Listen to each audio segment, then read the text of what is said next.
Prince Omar Fallon made his way through the large crowd of partygoers, swirling god-awful white wine in his cup as he moved about the room. Like an old-school maze runner game, he bobbed and weaved his way through the partygoers, avoiding handsy women seeking a private tour of the castle. But what many of them didn't know was Omar was already spoken for. And even if he wasn't, he had no interest in the female company outside of friendship anyway. Omar was gay. It wasn't a secret. All closest to the prince knew of his sexuality. He was living part-time with his boyfriend Stanley after all. But Stanley was what many called a commoner. He drove a simple Toyota that had taken him forever to save up for, and lived in the city with 3 other housemates. Granted, his apartment was quite luxurious for someone of his status, but he was the prince's boyfriend after all. Despite Stanley's protest at first, Omar managed to convince his boyfriend to get the more luxurious, high-rise, just for its hidden location and parking garage. A few women managed to catch the prince, tugging on his arms, begging for a dance, but Omar slipped through their fingers like butter, claiming to be needed elsewhere.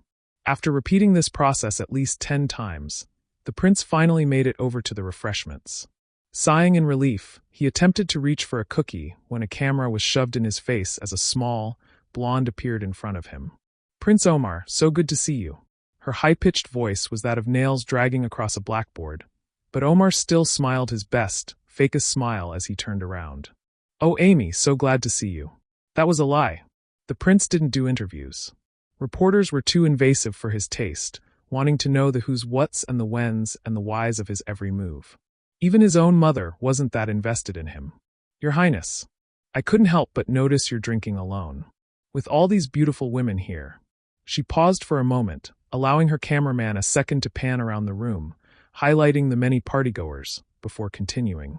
"How could you possibly be drinking alone?" Omar had to actively resist the urge to roll his eyes. He'd been asked this question so many times, in so many different ways. "What, no girlfriend?" One would ask. "When are we going to get a future queen?" Another would wonder. In all his interviews, no matter the length or topic of discussion, he seemed always to be asked the same question.